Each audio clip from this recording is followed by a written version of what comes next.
지금 우리가 사도행전 강해 중이죠. 이 사도행전 3장까지를 보면서 성령이 어떻게 역사했고 그리고 어떤 능력과 또 기적이 있었는지에 대해서 우리가 살펴보았습니다. 지난주에 우리가 뭐 했죠? 지난주에는 나면서부터 안진뱅이였던 사람이 예수의 이름으로 일어나 걷는 그런 놀라운 기적을 봤습니다. 그러니까 베드로 요한은 자신들에게 주목하는 사람들을 향해서 이 사람을 고친 것이 우리가 아니고 바로 예수 그리스도니 당신들도 예수 그리스도를 믿고 회개해서 새로운 인생을 사십시오. 이렇게 설교했죠. 그랬더니 그 설교를 듣고 5,000명이나 되는 사람들이 또 예수를 믿는, 예수께 돌아오는 놀라운 기적이 일어났어요.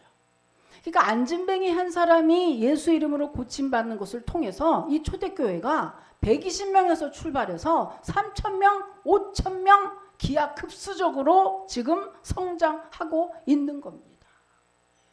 예수의 이름이 이래요. 교회 한 번, 여러분 기적이 한 번 일어나면 기하급수적으로. 그래서 여러분 교회는 꼭 부흥이라고 하는 이유가, 부흥은 이래요. 성장은 한 단계 한 단계 코스를 밟아서 가는 걸로 성장이라고 하지만 여러분 부흥은요 어느 순간 있다가 팍 폭발하는 게 부흥이거든요. 그런데 교회는 반드시 부흥이라고 해서 어느 순간 계속 있다가 어느 순간 빵 폭발하거든요.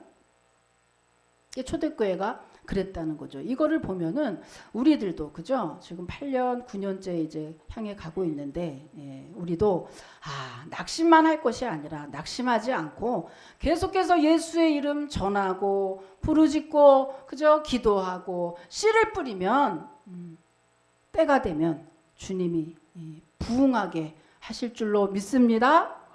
네. 그래서 인생도 장기전, 모든 것에선 인내가 가장 중요하다.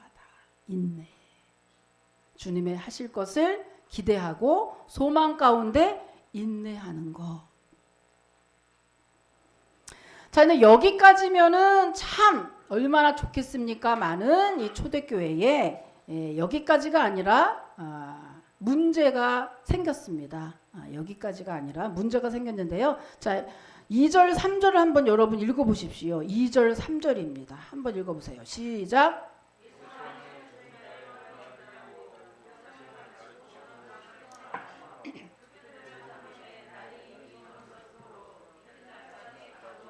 네, 무슨 말이죠? 사도들이 복음을 전하는 것을 지금 누가 싫어했다는 거죠? 그 누가 싫어한 거죠? 누가? 1절에 보면 제사장들과 성전 맡은 자와 사두개인 등 당시 종교 지도자들이 싫어했다 이거예요. 여러분 참 이상하지 않습니까? 교회가 부흥되면 좋을 텐데 더군다나 교회의 지도자니까 교회가 부흥되면 얼마나 좋아요? 그런데 이것을 싫어하고 반대하고 방해했다는 말이거든요. 어허. 아니 왜 그럴까요? 교회가 크면 좋아할 텐데. 여러분 교회가 커지는 것을 전교인이 좋아할까요? 그렇지 않습니다. 정말입니다. 저는 목회 현장에서 많이 봤거든요. 부흥하고 성장하고 커지면 좋아할 것 같은데 꼭 좋아하지 않는 사람들이 있어요. 근데 지금 막 들어온 새 신자가 그러지 않아요. 누가 그러느냐 하면 교회의 기득권 세력.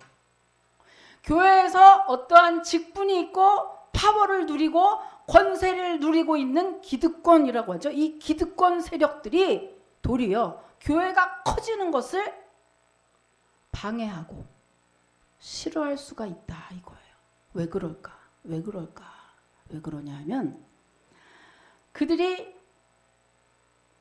교회가 커지게 되면 자기가 지금 누리고 있는 것을 다른 사람에게 뺏길 수도 있기 때문에. 그러니까 이게 물론 다 그런 것도 아니고요. 물론 신앙에 옳은 신앙에 바른 신앙에 잘 서 있는 분들이 이러는 건 아니죠. 그런데 사실은 누구만이 아니라 아주 우리 모두가 다 죄성을 가지고 있기 때문에 늘 깨어서 성령 충만하고 기도하지 않으면 사실은 이런 일이 누구만 일어나는 일도 아니더라고요. 어느 순간 내가 마음에 너무 안 드는 사람이 정말 자꾸 잘 되고 어느 목장이 더 잘 되고 거기서 막 계속 그렇게 가면요, 나중에 배가 슬슬 아프다가 나중에는 배가 아픈 걸 떠나서 그냥 저 목장이 안 됐으면 좋겠다 이런 생각을 하다가 결국에는 그것을 통해서 더 커지는 거를 딱 마음에서 거부가 될 수가 있어요. 그러니 누구만 일어나는 일은 아니기 때문에 우리가 얼마나 신앙생활 하면서 우리의 마음의 모든 것을 맡기지 않고 늘 깨어서 기도해야 된다는 것이 바로 이래서 그렇습니다. 역사 속에서 이런 일들은 비일비재하게 일어났고요. 정말 많은 일들이 있었는데 특별히 여러분 그 사울이 다윗을 죽이려고 십수년을 쫓아다닌 거 여러분이 다 아시죠. 그런데 다윗은 사실 알고 보면 누굽니까? 사울의 사위예요. 그리고 자기 아들 요나단의 아주 목숨을 바꿀 만큼의 절친이고요. 뿐만입니까 여러분? 이 다윗은 사울이 악령에 씌여가지고 괴로워할 때 수금을 타 주면서 그를 치유했던 생명의 은인이기도 합니다. 뿐만입니까 여러분? 다윗은 블레셋 장수 골리앗으로부터 나라를 구해낸 충신이에요. 그러니까 어떠한 이유로도 사울이 다윗을 죽일 만한 것은 눈꼽만큼도 없었습니다. 그럼에도 사울은 오로지 그것도 현실이 아닌 자기만의 상상으로 자기의 왕권을 지키겠다고 하는 오로지 그 일념 하나로 다윗을 죽이려고 십수년을 쫓아다녔던 것이죠. 그거 보면 정말 기득권이라고 하는 것이 얼마나 무서운지. 그래서 소위 우리가 속칭 말하는 기득권 싸움인 것을 속칭 우리가 밥그릇 싸움이라고 하죠. 이 밥그릇 싸움이라고 하는 이유인 걸 보니 밥이 얼마나 중요합니까 사람에게. 그러니까 밥그릇이 얼마나 중요하겠어요. 강아지들도 그냥 그 밥그릇 다른 거 다 놓쳐도 밥그릇만은 절대 안 놓치거든요. 사람에게 있어서 그 자기 밥그릇이 얼마나 중요한지. 그러니까 이게 무슨 말이죠? 모든 인생은 정말 웬만하면 한마디로 이 기득권 싸움은 사람이 사는 곳이면 어디든지 일어날 수 있다고 하는 것을 의미합니다. 그러니까 이 기득권 싸움이 당연히 교회 안에서도 사실은 치열하게 일어나죠. 교회 안에 여러분 모든 갈등들 사실을 다 내부적으로 파헤쳐 보면 사실은 이 기득권 싸움 때문에 벌어지는 일입니다. 그러니까 한 예로 교회에서도 그렇게 많이 하죠. 그래서 자기가 좋아하지 않는, 자기가 싫어하는, 자기가 경계하는 사람이 하는 그 일에는 협조하지 않습니다. 끄세요. 내비게이션. 협조 안 하죠. 그죠? 근데 여러분 협조 안 하는 사람, 이렇게 시기하는 사람, 또 이렇게 기득권 때문에 자기 밥그릇 때문에 자기의 사소한 감정 때문에 하나님의 일을 그르치는 사람들 꼭 한 가지만 하나는 알고 둘은 모르는 거죠. 꼭 그들이 기억해야 되는 것이 있는데 그것이 뭐냐? 지금 나는 그 사람에게 협조 안 하는 거지만 하나님은 하나님께 협조 안 하는 거라고 생각하시거든요. 왜요? 교회에서는 다 하나님의 일이기 때문입니다. 그러니까 우리가 어느새 성령 충만하지 않고 깨어서 기도하지 않으면 누구만이 아니라 그때나 지금이나 그때 성전이나 오늘 교회나 회사나 조직이나 나라나 정치나 경제나 어디든지 자기의 사적인 감정 때문에 대의를 그르친다 이거죠. 당연히 교회는 부흥해야죠. 하나님의 일인데 하나님의 나라인데 그런데도 내 사적 감정 때문에 안 했으면 좋겠어. 망했으면 좋겠어. 안 됐으면 좋겠어. 저 사람 안 했으면 좋겠어. 이런 생각을 하면서 협조를 안 하게 된다 이거죠. 우리 은원교회는 한 사람도 그런 사람이 없으시기를 주님의 이름으로 축원합니다. 아멘입니까? 자, 이런 이유들 때문에 지금 종교 지도자들이 사도들이 자꾸 말씀 전해서 복음을 전해서 교회가 기하급수적으로 성장하고 있는데 그것을 딱 반대하고 있는 거예요. 아, 복음 전하지 마. 복음 전하지 마. 예수 말하지 마. 말하지 마. 그러고서 거기뿐만 아니라 베드로와 요한을 지금 40년 앉아있던 그 병자가 나서 지금 걷고 뛰고 이 기적이 나타났는데도 하나도 기뻐하지도 않아. 하나도 기쁘지도 않아. 내 감정이 상했는데 뭐가 기뻐? 이거예요. 내가 지금 죽게 됐는데 뭐가 기뻐? 이러면서 베드로와 요한을 옥에 가두고 신문하기 시작한 겁니다. 얼마나 웃깁니까, 이 바리새인들이, 이 종교 지도자들이. 여러분 6절에 보면은요, 대제사장 안나스와 가야바와 요한과 알렉산더 및 대제사장의 문중이 다 참여했다고 했는데 이게 무슨 말이냐면요, 여러분 우리나라 정치가 300명의 국회의원을 통해서 이루어지고 있습니다. 그런데 이때 당시 이스라엘에는요, 사내들인 공회 70명으로 이루어져 있습니다. 이 사내들인 공회 70명이요, 그때 당시 이스라엘의 종교 문제, 사회 일반적인 모든 문제를 다 사내들인 공회에서 처리하고 있었어요. 그런데 지금 이 종교 지도자들이 거기에 소속됐다 이 말이에요. 그러니까 파워가 막강했죠. 이 파워가 막강한 이 사람들은 이때 당시, 여러분 신약에 있는 빨간데 신약 시대에 있는 모든 이스라엘의 배경은요, 다 로마의 속국이었어요. 로마의 지배를 받고 있는 상황이었어요. 그러니까 백성들이 삶이 얼마나 피폐하고 찌들고, 그죠? 핍박당하고 고문당하고 고난당하고 그러한 시대에 그럼 이 종교 지도자들은 어떠한가 하면, 그런 시대임에도 불구하고 이들은 조금도 부족한 게 없었습니다. 조금도 불편한 것도 없었어요. 자기의 자리를 이용해서 많은 부를 축적했으며 모든 부귀와 명예와 권리를 다 누리고 있었기 때문에 그들은 로마의 압제하에 있었지만 전혀 부족한 것이 없이 그렇게 살고 있었거든요. 그런데 그때 어느 날 혜성 같은 한 사람이 등장했습니다. 바로 예수님이죠. 이 예수님은 자기들 종교 지도자들과는 다른 행동을 하기 시작을 하는 겁니다. 창기와 세리 같은 낮고 천한 사람들을 위로하고, 그리고 병든 자를 치유해주고 마음이 상한 자를 위로해주며, 그리고 도저히 상상할 수 없는 그러한 기적도 행하셨죠. 바람과 바다도 명하고 또 그들을 또 다스리고, 또 그뿐 아니라 성전에 올라가서 부패한 성전을 다 뒤집어 엎으면서 그때 당시 종교 지도자들은 아주 건들지도 못하죠. 아무 찍소리 못하죠. 그런데 그 종교 지도자들에게 가서 너희들이 어찌 된 일이냐, 이 화 있을 자, 이 위선자, 이 독사의 무덤 같은 자식들아, 이 회칠한 무덤 같은 자식들아, 이렇게 책망하며 그들의 잘못을 지적을 했습니다.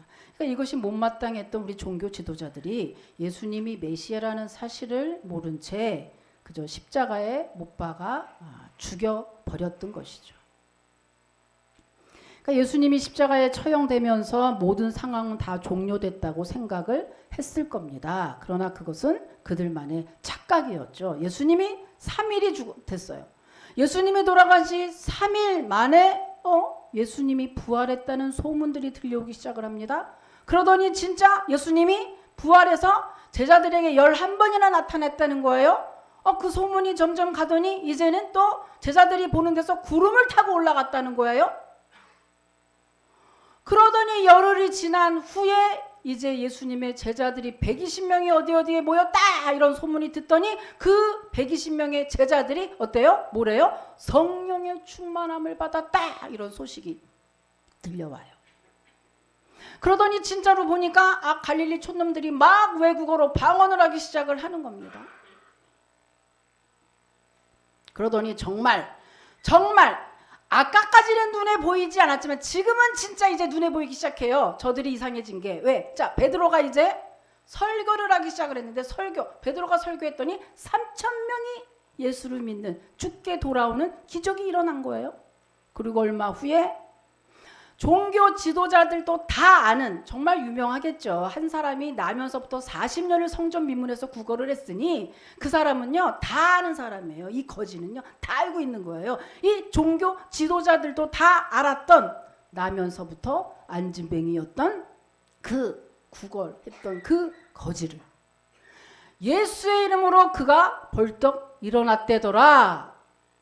그러더니 그가 버젓이 걷고 뛰고 다니고 있는 거예요. 그리고 그 사건 때문에 베드로가 다시 한번 설교하죠. 설교했을 때 5천 명이 주께로 돌아오는 그러한 기적이 일어났습니다. 그러니 여러분, 제가 지금 뭐 하고 있는 거냐면, 종교 지도자들이 왜 사도들이 복음을 못 전하게 하는 거예요? 복음 전에서 계속 교회가 기하급수적으로 성장하고 있는데요. 왜 그러냐 하면 이들의 심리를 지금 얘기하는 겁니다. 예수님을 죽인 그들이, 그러니까 지금 예수님이 정말 죽었다 살은 게 맞는 것 같아. 예수님이 진짜 죽고 끝난 게 아니고 정말 메시아가 맞는 것 같아. 이건 큰일이야. 여러분, 정말 우리가 죽였던 그 예수가 바로 메시아가 맞다면 이 사내들인 공회, 특히 종교 지도자들은 지금 난리가 난 게 정말 이거야말로 비상사태입니다. 절제절명의 위기 상태인 거예요. 왜냐하면 이들이 정말 예수님이 부활했다면, 메시아라면 세 가지의 문제점이 발생합니다. 첫 번째는요, 자기들이 지금까지 주장했던 모든 신앙이 다 허구로 증명이 되는 겁니다. 여러분, 이 사내들인 공의 이 종교 지도자들이 앞에 나서서 저 예수가 하나님을 모독했소, 저 예수를 죽여야 됩니다 라고 얘기했거든요. 그래서 정말 죽인 거거든요. 그런데 예수가 정말 살아났고 메시아라면 이거야말로 난리, 자기의 신앙이 허구라고 그것이 증명이 되는 거잖아요. 두 번째 난리 난 것은 아까도 말씀드렸지만 자리를 이용해서 지금 얼마나 많은 부와 명예를 맛보고 축적했는지 모릅니다. 그런데 예수가 정말 메시아라면 자기가 지금 누르고 있는 거 다 박탈당하게 생겼으니 생존권이 위협당하고 있는 겁니다. 마지막 세 번째는 뭐죠? 예수님이 정말 그리스도라면 그리스도를 반대하는 건 다 사탄이니까 우리 종교 지도자들이 다 사탄의 도구가 됐네 라는 것을 인정하는 것밖에 안 되거든요. 그러니까 지금 이 세 가지의 이유들로 인해서 이 종교 지도자들, 당시 종교 지도자들은요, 사도들이 전하는 복음을 인정할 수가 없었던 거예요. 혹시라도 속으로 맞는 것 같아 라고 해도 인정을 절대 하면 안 됐던 겁니다. 그래서 저들이 옳은 소리 못하도록, 더 많은 백성에게 저 복음이 전해져서 모든 백성들이 일어나지 못하도록 저들을 옥에 가두고 신문했던 것이죠. 자, 오늘 본문을 통해서 우리는 세 가지의 사실을 알게 됩니다. 오늘은 눈도 오고 비도 오고 눈비가 오고 좀 있으면 또 눈비가 같이 온다고. 그래서 여러분은 참으로 온몸이 쑤시고 온몸이 아플 것 같아서 오늘은 아주 일찍 끝난다니까요. 오늘은 아주 일찍 끝난다니까요. 한번 보시라. 그러니까 여러분, 자, 할렐루야. 그래서 눈을 똑바로 봐. 자, 눈을 똑바로 봐. 눈을 똑바로.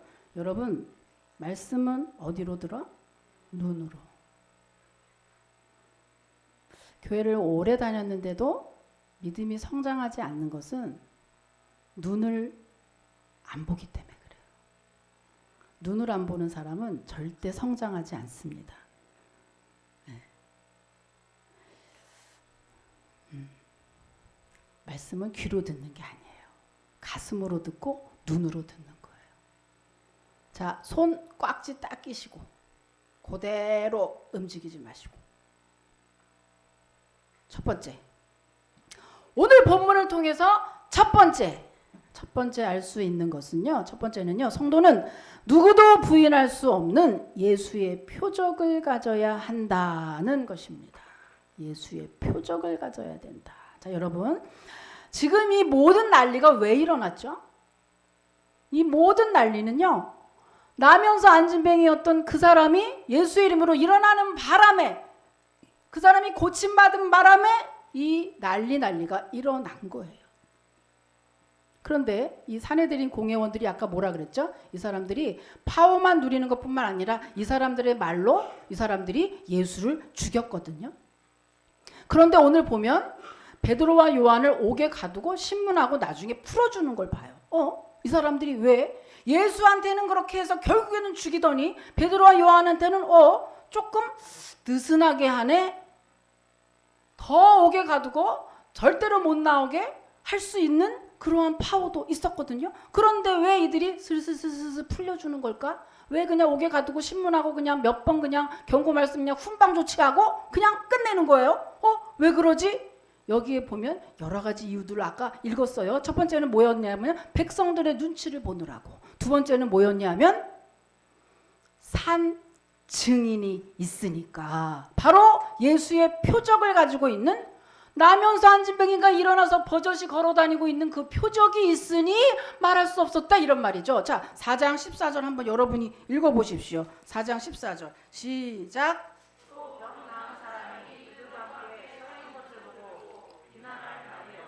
예, 비난할 말이 없는 거예요. 여러분 정말 중요한 말입니다. 이게 무슨 말이죠? 오늘날로 말하면 무슨 말입니까? 야야야야 또 교회 가냐? 눈 오고 비 오는데? 이런 날은 그냥 쉬어도 돼. 교회 가면 뭐 밥이 나와 떡이 나와. 너 교회 열심히 가도 한 개도 되는 것도 없더라. 직장에서도 잘리고 뭐 월급도 제대로 못 받고 너 한 개도 되는 거 없대 라고 세상 사람이 조롱하고 반문하고 옆에서 할 때도 우리 뭐예요? 자, 그럴 때 뭐가 필요합니까? 예수의 표적, 여기 있다, 옛다 하고 보여줄 예수의 표적이 있으면 감히 나에게 그런 말 두 번 다시는 못합니다. 그런 말을 계속해서 듣고 있다는 건 무슨 말이죠? 내가 옛다 하고 보여줄 표적이 없었기 때문에 계속 당하는 거예요. 무슨 소리야? 내가 이만저만해서 기도해가지고 이렇게 만들었잖아. 이렇게 말할 수 있는 표적이 없으니 그러게 말이야. 자기도 속으로 거기 동조하고 있어. 교회 가가지고 했는데도 뭐 직장에서 뭐 별 것도 없대. 그러면 속으로 그러게 말이야. 이러고 속으로 그러게 말이야. 하나님은 참 그냥 이상해. 그냥 내가 이렇게 열심히 교회 갔는데도 되는 일도 자기가 여기에 동조하고 있으니 뭔 일이 되겠어? 뭔 일이 되겠냐고요? 그래서 여러분 우리에게 옛다 여기 있다라고 보여줄 예수의 표적이 꼭 필요하다. 사내들인 공회원들이 왜 여기서 멈췄어요? 절대 멈추지 않습니다. 여러분 표적이 없었으면요. 표적이 없었으면 사도들도 이렇게까지 담대할 수 없었고요. 표적이 없었으면 사내들인 공회원이 여기서 멈출 리가 없는 사람들이에요. 반드시 더 가둬서 아주 죽여버리죠. 그런데 할 말이 없는지라 여러분 이 표적, 간증이라고 그러죠. 표적. 얼마나 중요한지 간증 하나 볼게요. 여러분 클론이라고 우리 시대 가수인데 남성 듀오 그죠? 그래서 구준영, 강원래 있잖아요. 근데 쿵따리 샤바라 빠빠빠 얼마나 많이 들었어요. 그죠? 그 쿵따리 샤바라 불렀던 가수 강원래 씨 여러분 다 아시죠? 오래돼서 그분이 결혼 앞두고 오토바이 사고로 하반신이 마비됐죠. 그런데 그 마비됐는데 이분이 그 결혼 바로 전에 이렇게 됐는데 결혼하기 전에 10년을 사귀었던 김송이라는 가수가 있는데 이 가수가 10년을 사귀었기 때문에 도저히 헤어질 수 없어서 결혼을 결심하고 결혼을 했답니다. 근데 이분 나중에 간증을 한번 쭉 들어보시면요. 자기가 무슨 뭐 정이 팔아서 한 것도 아니고 자기는 어려서 그냥 할 수 있을 것 같다는 자신감으로 그냥 했대요. 결혼한 그 날부터 후회하기 시작한 거예요. 이 여자가. 후회하고 날이면 날마다 밤이면 밤마다 술 먹고 울고 불고 클럽 가고 화토 치고 게임하고 이 현실이 너무 싫으니까 계속해서 도피하고 도피했던 거죠. 사진에 나옵니까 여기? 예, 이 강원래. 예. 그러다가 예수를 만나게 돼요. 이 여인이 예수를 만나게 되는데 이 예수를 만나면서 이제 누구든지 말해줄 수 있는 표적을 하나 갖게 됩니다. 그게 어떤 표적일까? 우리가 한번 지금 들어볼게요. 간증 잠깐 들어봅니다.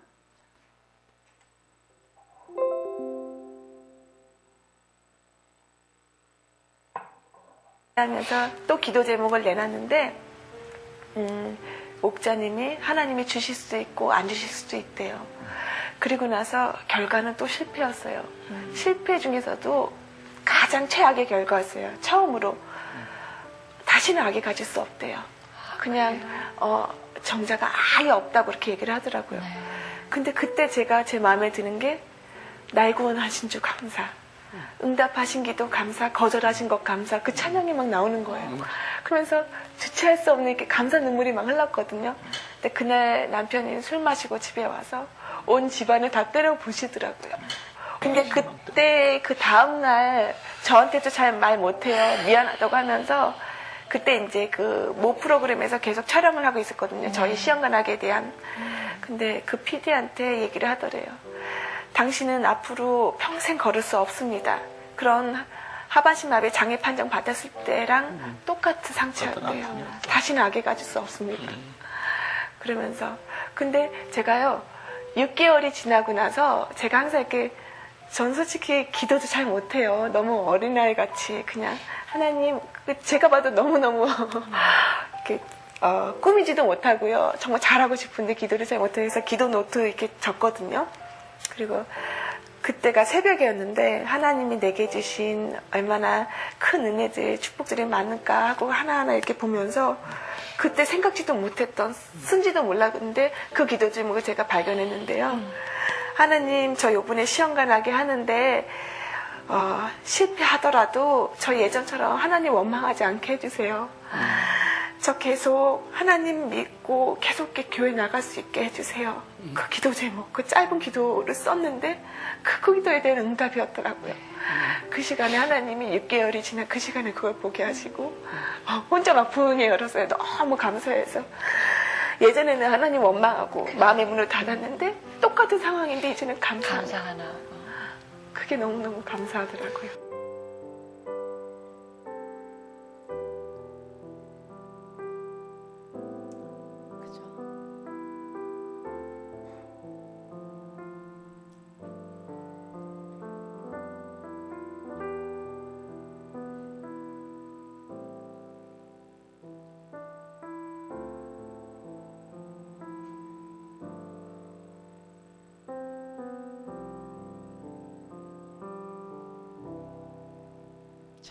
우리 이렇게 믿음의 신앙인 그죠? 이 부부에게 우리 박수 한번 올려드릴까요?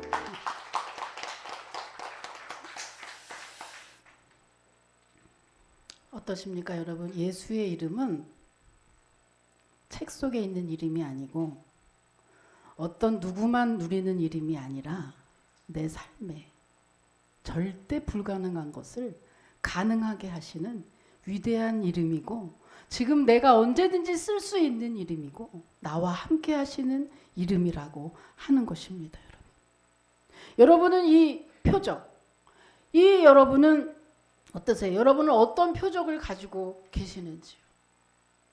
각자 다 표적이 있을 줄 믿습니다. 그런데 혹시라도 나는 아직 표적이 없어요. 나는 아직 주님이 일하신 간증거리가 없어요. 나는 그냥 맹숭맹숭해요 라고 하시는 분 실망하지 않으셔도 됩니다. 왜냐하면 여러분 올해는 그 표적을 만드시는 해로 정하시기 바랍니다. 어렵지 않아요. 아까 보셨죠? 어렵지 않아요. 이 표적이란 것은요.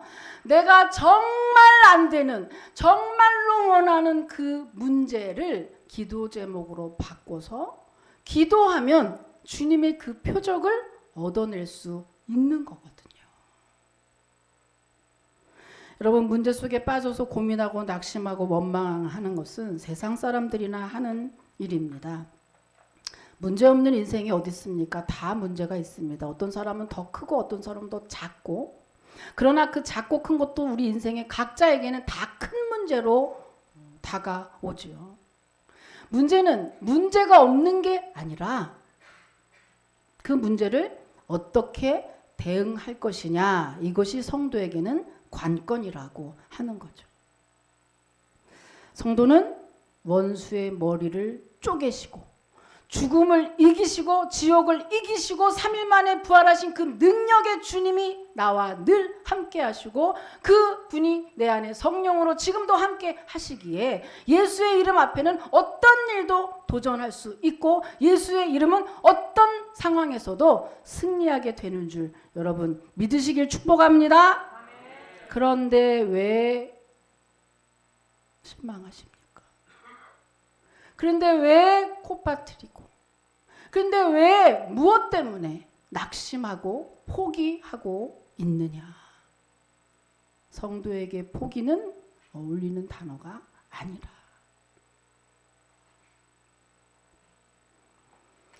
이 뒤에 보면요, 이거 이제 찾아서 한번 보세요. 그런데 1%도 안 되는 그 가능성에 도전했다고 하는 거죠, 저분이. 자, 그래서 표적이 있는 성도, 올해 여러분 꼭 표적을 만드시기를 주님의 이름으로 축복합니다.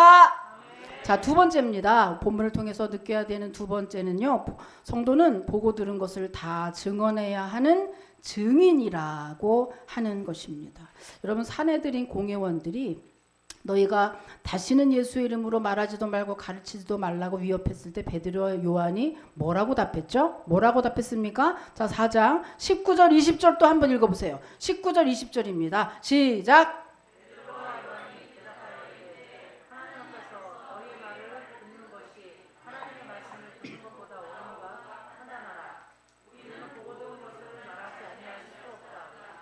네, 베드로가 여러분 어떤 사람입니까? 원래 이런 사람입니까? 아니잖아요. 베드로 하면 어때요? 참, 정말 찌질이. 예수님을 자기 3번이나 부인하면서까지 자기 목숨에 구걸했던 사람입니다. 그것도 여러분 군병이 와가지고 창으로 찔리면서 야, 너 예수 알아 몰라? 이러면은 정말 정말 이해한다고 쳐요. 근데 이분이 어떡합니까? 여러분 마태복음 쭉 읽어보세요.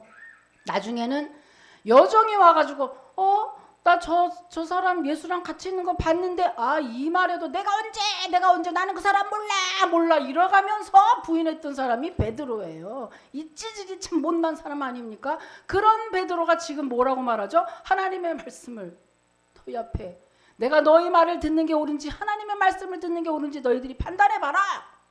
이렇게 야.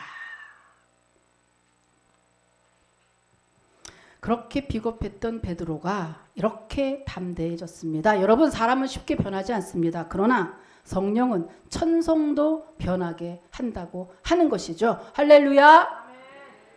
신앙인이 성령 충만해야 되는 이유가 바로 여기에 있는 것입니다. 아무리 겁 많은 사람도 성령이 충만해지면 담대한 사람으로 변화가 되고 담대하게 예수가 그리스도입니다. 예수만이 우리의 소망이 되십니다. 우리의 구원주가 되십니다. 라고 담대하게 증거하게 되는 것이죠. 여러분, 그래서 결국에 사내들이 공회는요, 사도들을 체포하고 신문하고 협박해봤지만 아무것도 얻어낼 수 없었습니다. 사람이 하나님의 하시는 일을 방해할 수 없다고 하는 것이죠. 마지막 세 번째는요, 여러분, 마지막 세 번째는 원수 마귀는 우리로 하여금 예수 이름 못 믿게 하고 못 전하게 하는 그 일 계속 한다는 것이죠. 그러나 여러분, 속지 마십시오. 여러분이 지금 왜 고민하느냐 하면 예수 이름 못 믿어서 예수님이 내 병을 고쳐줄까? 예수님이 정말로 직장을 이렇게 구해줄까? 예수님이 정말 있으면 내가 부자가 될까? 예수님이 정말 이 문제를 해결해줄까?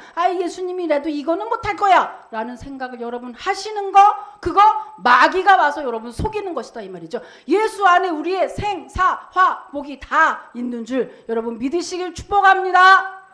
예수 안에 다 있다고 하는 것입니다. 여러분, 올 한 해 문제 놓고 기도하다가 예수님의 표적을 만드는 한 해가 되기를 소망합니다. 그리고 받은 은혜와 응답으로 담대히 세상 밖에 나가서 예수 전하시는 그런 한 해가 되시기를 또 소망합니다. 여러분 누구도 부인할 수 없는 예수의 표적으로 정말로 가득한 축복의 한 해가 되시기를 주님의 이름으로 축복합니다. 하나님 감사합니다. 올해에는